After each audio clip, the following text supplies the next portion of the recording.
Morning. Mag-harvest tayo ng papaya. Ito yung papaya ko. Kita niyo ba yan? Ang hinog. Ayun pa yung isa. Ganda. Diba? Daming bunga niyan, guys. Ayun.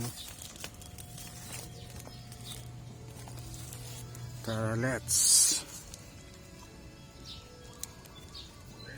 Kunin natin isa. Ayan. Kunin pa natin isa. Uy, muntik na nahulog. Ayan. Diba? Dalawa sila.